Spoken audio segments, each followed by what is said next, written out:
I'm Tech Sergeant Janiqua Robinson, and welcome to the Debrief. In this episode, we'll learn about weather as a career field and how advances in technology can help the Air Force use climate and day-to-day forecasts to get the upper hand against our adversaries. Before we can get to weaponizing weather, we have to take a step back and understand how weather can impact day-to-day operations across the Air Force. There's some professions where if you forget your gloves that day or you forget your coat, you're cold from the car to the building. And there's some professions where that means you're cold all day. Logistics is largely an in the environment profession. So it does affect us. We think about lightning. We think about massive weather events. So weather affects all of us, certainly. But weather in logistics is a visibility, safety, damage to equipment, danger to human beings. It's a factor that every logistician takes into account. That was Lieutenant General Tom Miller. He's the Deputy Chief of Staff for Logistics, Engineering, and Force Protection and works at the Pentagon advising the Chief of Staff on leadership, management, and integration of Air Force logistics readiness, aircraft, munitions and missile maintenance, civil engineering, and security forces, as well as setting policy and preparing budget estimates that reflect enhancements to productivity, combat readiness, and quality of life for airmen. Weather is at the center of this episode. But the larger context for the conversation involves a concept known as contested logistics. Simplified, logistics is how the Air Force plans to and moves people, supplies, and equipment from one location to the next. And contested logistics, or logistics in a contested environment, is when the adversary tries to disrupt the Air Force's ability to do so. This could be done by, but is not limited to, targeting aircraft, launching cyber attacks, or jamming communications. This unprecedented era of great power competition, where we cannot guarantee air superiority and our supply chains could be heavily disrupted, has not been seen since the Cold War era. I would say that contested logistics will challenge us in ways that we haven't been challenged in a long time. But that airmen have been the strength of American air power since its beginning, and that's not going to change. So while I can't predict exactly what the solution to every contested logistics problem set may be in front of us in the next 10, 15, 20 years, I can say that if we keep the environment of trust, if we keep the environment of innovation, if we explain why to every airman, airmen will figure out how to solve the problem that's in front of them. They have to be given the tools to do it, but I've got great confidence they will. So we talk about the tech a lot, and the Air Force is a high-tech warfighting capability that the nation has, certainly. The technology is a piece of it, but airmen are the real piece of it. I think no matter what situation you look in, airmen have been the dominant reason that logistics has been powerful for the Air Force since the beginning of the Air Force, and actually before the Air Force was a separate service. We're really good as an Air Force on pivoting when something cataclysmic happens that tells us we need to pivot. We've done that multiple times in our history. The Chief of Staff's case for change, which I encourage airmen to take a read on, really describes that case for change is the global security environment has changed, and we can't wait for the cataclysmic event to make the reoptimization changes we need. So you've heard a lot about reoptimizing for great power competition. In that case for change document, the chief lays that out to kind of give a little bit of a history and why it's different now and why we need to pivot at a time of consequence. For those of us who haven't read The Case for Change, General Alvin, the Air Force Chief of Staff, explains that the United States is currently facing a time of consequence, marked by significant shifts in the strategic environment. The space, cyber, and information warfare domains are gaining prominence, which is causing the global landscape to become more complex and dynamic than ever before. To remain ready to face threats posed by the People's Republic of China, or PRC, General Alvin emphasizes the Air Force must change. He says there are 4 core areas that urgently demand our attention: how we develop our people, how we generate readiness, how we project power, and how we develop capabilities. Generating readiness and projecting power rely heavily on logistical planning, which is greatly impacted by weather and climate. To better understand where we're going, you have to understand where we are and how the Air Force currently uses weather forecasts and information when it comes to logistical planning. For that, We'll hear from Tech Sergeant Jason Lever, who we interviewed remotely. I'm at the 15th Operational Weather Squadron at Scott Air Force Base. My duty title is technically a shift supervisor, but I've been on a tasking order for the past couple of years to assist with software development for the 557th Weather Wing cloud migration effort. So the 557th Weather Wing is located at Offutt Air Force Base, and it is the wing headquarters for all of the Air Force weather.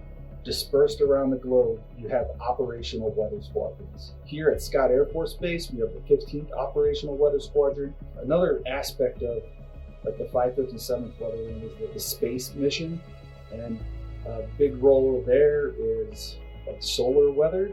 There are solar observatories that were built back in the 1970s.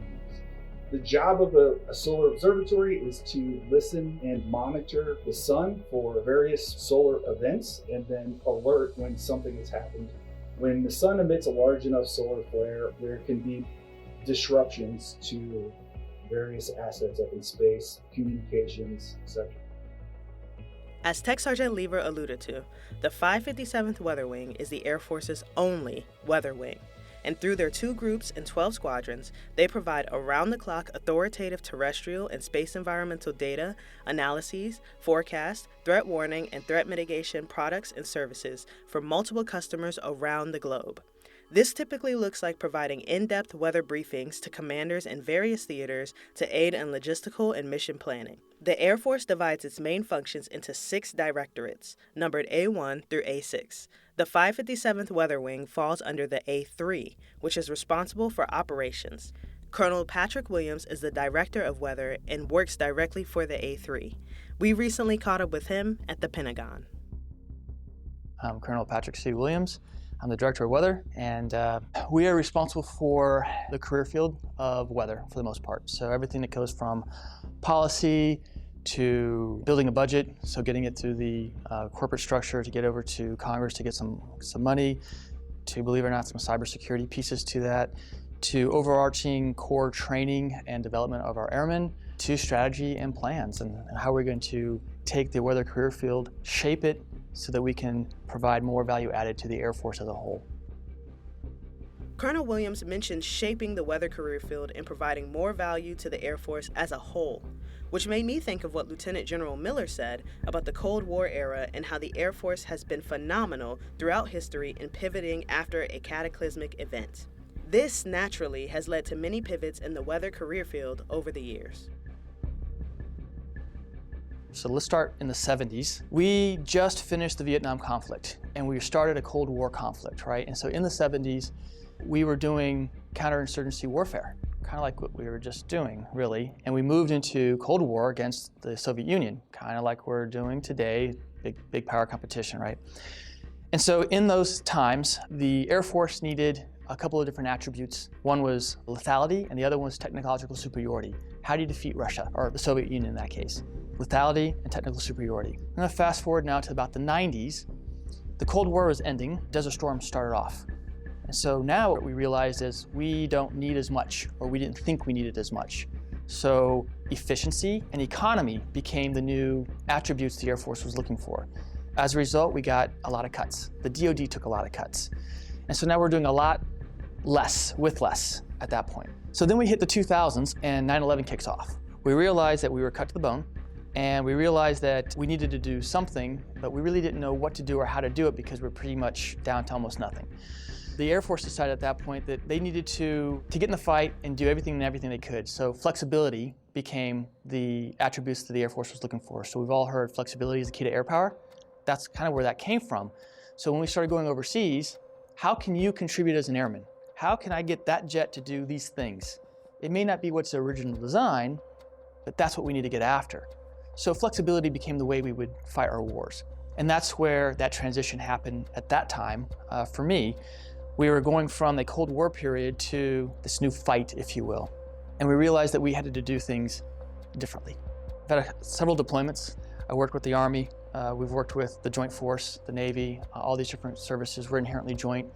If you think about where does weather contribute to the fight, there are very few areas where we don't contribute. And so when you start to figure out what it is that we actually contribute, the common denominator there is the mission. So how are we affecting the mission?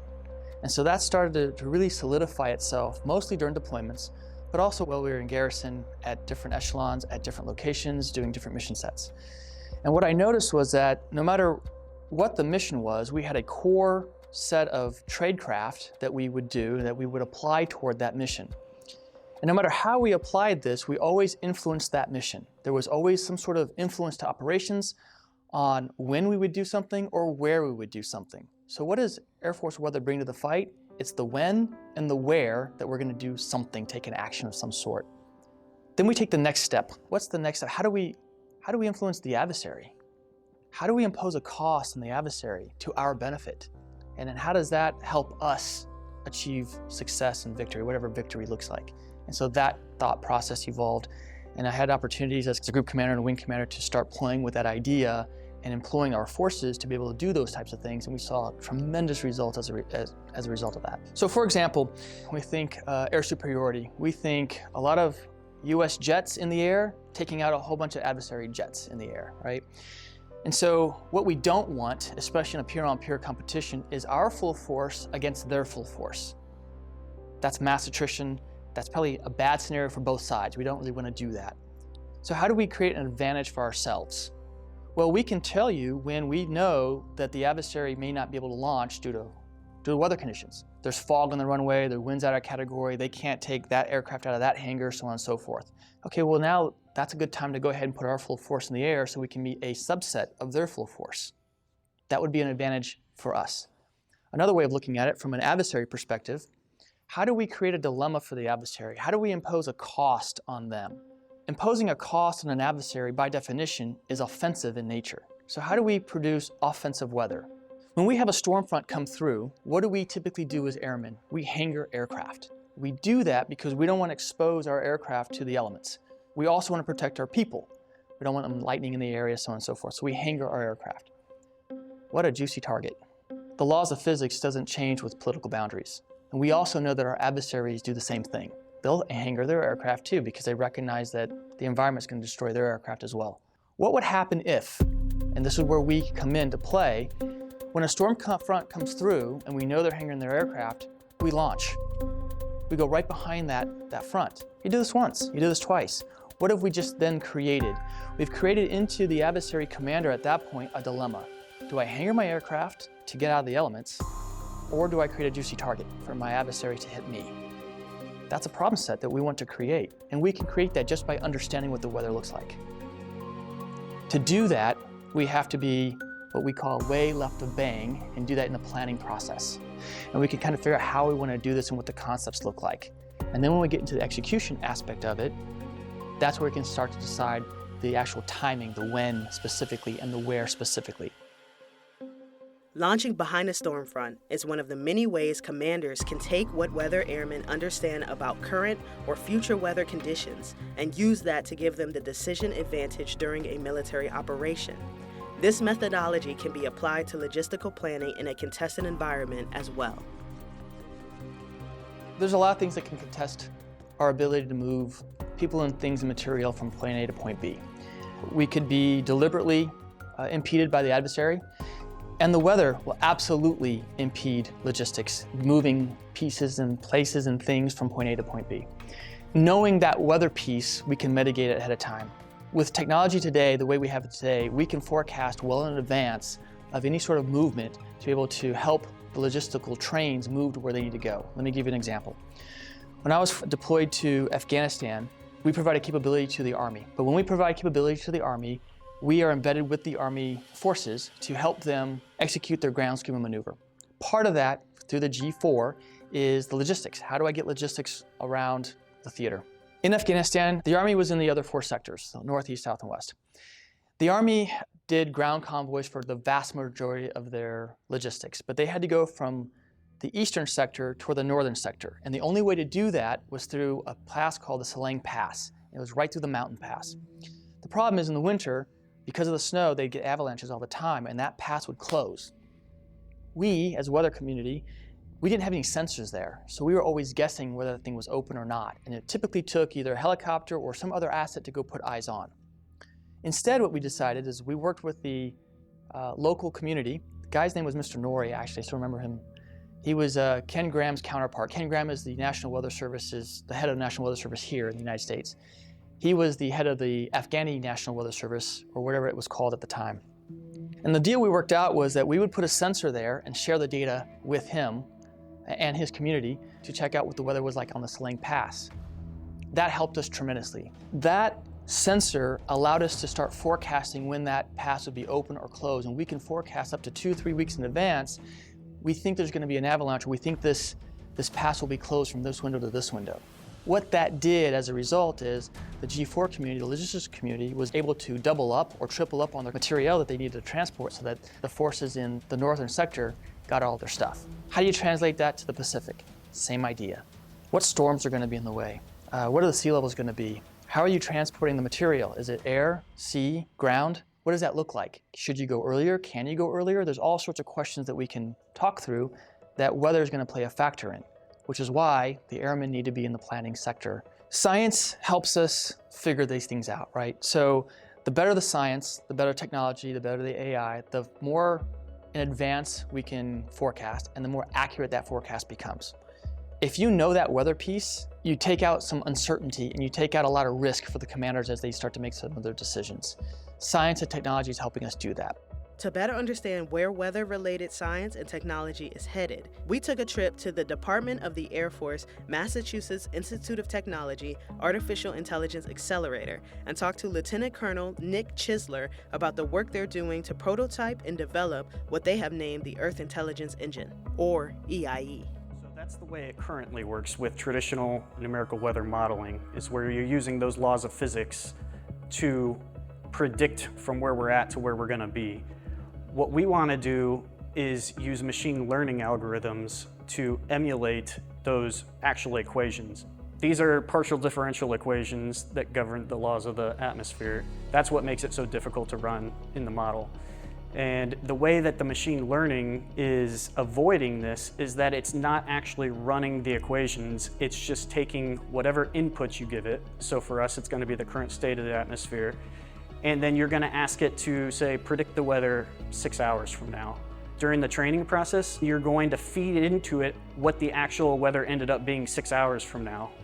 And so it gets to compare its guess to what the answer ended up being, and then it grades itself, readjusts its internal algorithm to better capture that current state. And if you do that thousands and thousands and thousands, millions of times, this model adjusts its internal weights so that now when you present it current state information, it can tell you what its best guess of what the future state of the environment will be without ever running any physics. It just picked up on all the patterns that it's seen over all the training. The use case that I just described to you about how we could use machine learning to replace numerical weather modeling, it's a very common research topic across meteorologists that are interested in machine learning. The Earth Intelligence Engine itself has just started down that path, so we haven't gotten to the point where we could say how effective it is in different geographic regions. We've put our focus on some other approaches that are a little bit different, nuanced from what I described to you thus far. Through the first 5 years of the AI Accelerator, we took on a use case that Air Force Weather has as a capability called Global Synthetic Weather Radar. That's an operational machine learning model that Air Force Weather runs.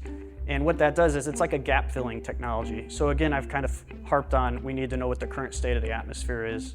Well, when you watch the evening news and you see storms rolling in, those images that you're looking at of the storms are coming from weather radar. And those are ground-based instruments that just do like a 360-degree scan of the environment. And that tells you when the storms are coming in and how severe they are. So that's all well and great for the United States. But again, that's a land-based instrument. So how do you get that data in the middle of the Pacific Ocean? And the answer is we don't. We use other methods to approximate what the condition is like when it comes to storms. And so you can use different weather satellites where you're looking at like visible imagery, and you can see the clouds from space, or you look at it in the IR band, the infrared, and you can see like cold temperatures in the clouds, meaning that they're higher up in the atmosphere. And the higher the clouds go up in the atmosphere in convection, it means it's a stronger storm typically. And so we can piece together these clues but we never really had the ability to visualize what the thunderstorm footprint would look like until GSWR came around. And so GSWR takes in weather satellite data and it takes in global lightning data, which is another key input. And it has learned through the same training process that I kind of described earlier with the numerical weather modeling, by feeding it all of these inputs, asking it to make a prediction, and then telling it what the truth was thousands and thousands of times, it's now able to take those inputs, live data feeds coming from the satellites, and generate a synthetic weather radar image pretty much anywhere on the globe. For various reasons we won't go into, the original GSWR had to be divided up into different geographic domains, and they would cover most of the globe when you stitched them all together. And that's what the display would look like. It would look like a global model, but it's really 15 stitched together.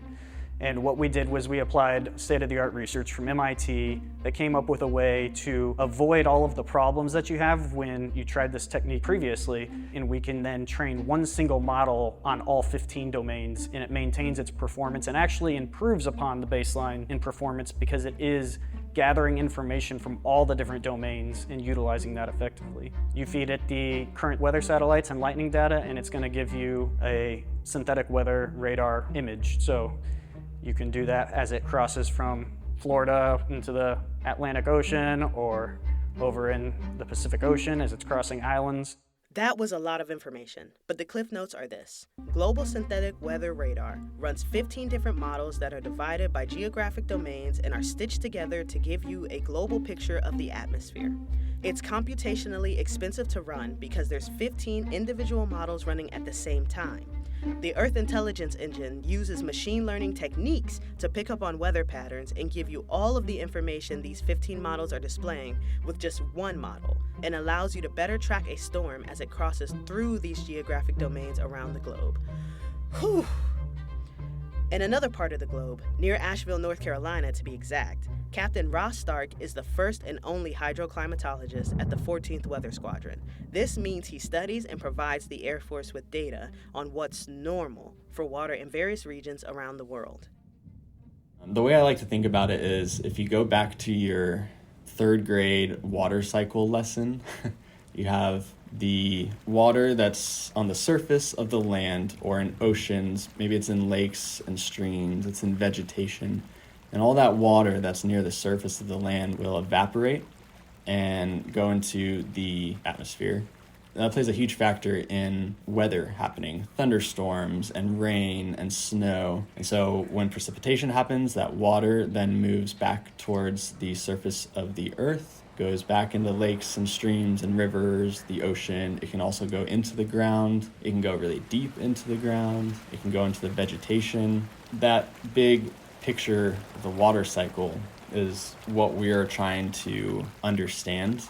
And you can talk about hydrometeorology, you can talk about hydroclimatology, and that's really just addressing the different time scales that you can talk about water. So hydrometeorology might be a shorter time frame. Maybe that's what's going to happen in the next few hours, what's going to happen in the next few days, or even a few weeks. But then hydroclimatology, you're broadening that out to months, even years.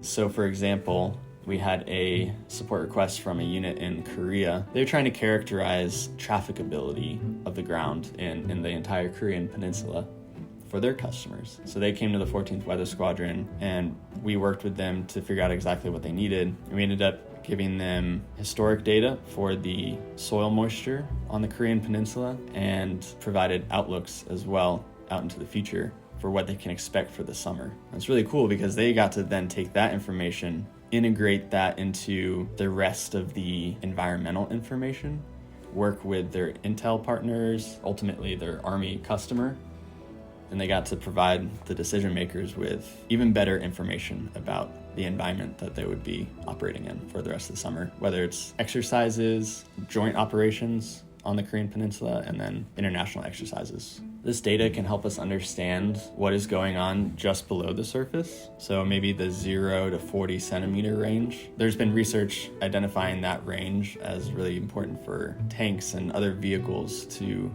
move through their environment with ease or with difficulty. So if we can understand how the soil responds to water, and provide that information to people that can pair it with understanding of the limitations of these vehicles, then planners can understand and leaders can understand what conditions they'll be expecting. So it can be that simple. Is it going to be muddy, or is it going to be dry enough that we can move with ease? Or how will the adversary move across the same space? This goes back to weaponizing weather like Colonel Williams mentioned earlier. If we can better understand the climate we're operating in, we can create dilemmas for our adversaries while avoiding those same pitfalls for our own forces. We can give commanders information that will give them the decision advantage, or support capabilities that translate logistics and sustainment data into echelon-specific actionable information in near real time. All of this, the planning, the drive, and the execution, requires the right mindset. One of my previous assignments, I learned this mindset of always getting to right and being able to respond to different problems that come up. I mean, I have a nerd level of interest in the physical environment, right? Especially when it comes to water. And I love thinking about those types of problems. I love thinking about how water moves throughout this system that is the earth and the atmosphere. But then I also love thinking about the systems of an organization and people who are in that organization and how it's already set up and how we can change or update the way that we do business to incorporate new information, new things, and take advantage of new opportunities that we have to ultimately support our combatant commanders who are making these hard decisions. We want to give them that higher quality information faster, and that's what I really get excited about at the 14th specifically. And this being a new kind of capability, I would rather be nowhere else than be able to be here and leading this effort to incorporate hydrology into what we're already doing. In this episode so far, we've discussed multiple technologies, people, and mindsets that will allow the weather enterprise to move forward and re-optimize. What we haven't talked about is what's at stake if we don't. What's at stake is increased possibility of losing. Now, it's a very general statement. I'm willing to bet that anybody can take their mission and understand the entire supply chain of resources that it takes for them to do their mission and find ways that the physical environment can impact that. And if they're not prepared to address that, if they're not accepting risk intentionally, if they don't understand every piece of the environment can impact their mission, those are blind spots, those are opportunities to lose. Now, if we do understand how these different parts of the environment can impact our mission, then we'll be able to address it. We can find ways to decrease risk in our supply chains, in our actions that we go out into the field to do. So what's at stake? That's quite a profound question, really. We are at risk of losing. As Captain Stark said, we risk losing. This is applicable across ranks, units, and job titles, and leaders like Colonel Williams are leaning in and addressing the bureaucracy and old think that is holding many of us back from meeting General Alvin's call to action for re-optimization. I think the biggest takeaway is that this isn't your grandpa's weather force anymore, right? So Air Force weather is changing. We have to change, which means that the way we do business in the past is not the way we're going to do business in the future. We're getting rid of and stopping the weather as a service piece of that, which means focus on your own organic weather capability to give you mission-specific contributions to achieve mission success, whatever that looks like.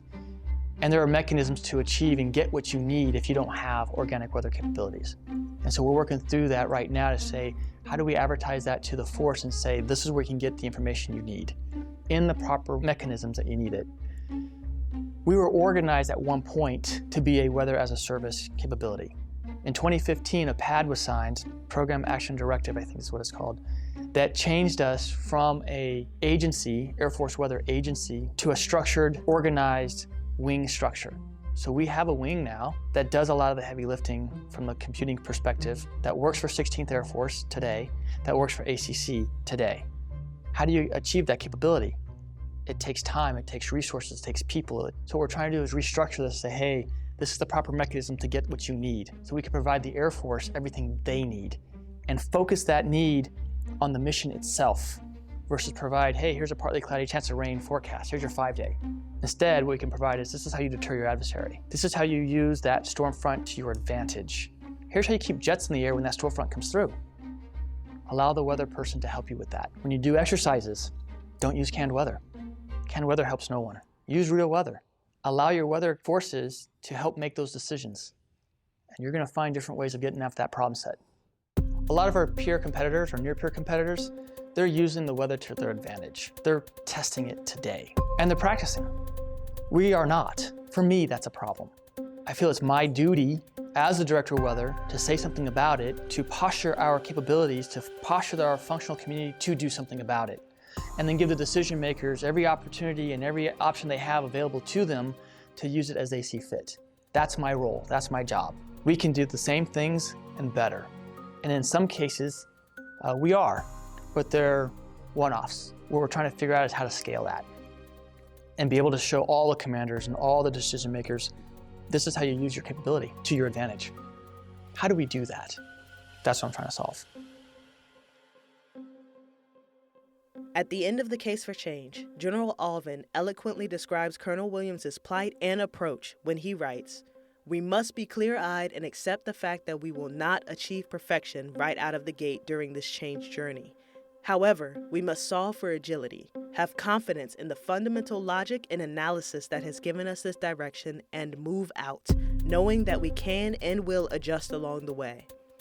We can change course, but we must be in motion to do so. Otherwise, we're not changing course, just changing our minds and falling behind. We're out of time. We have to follow through now."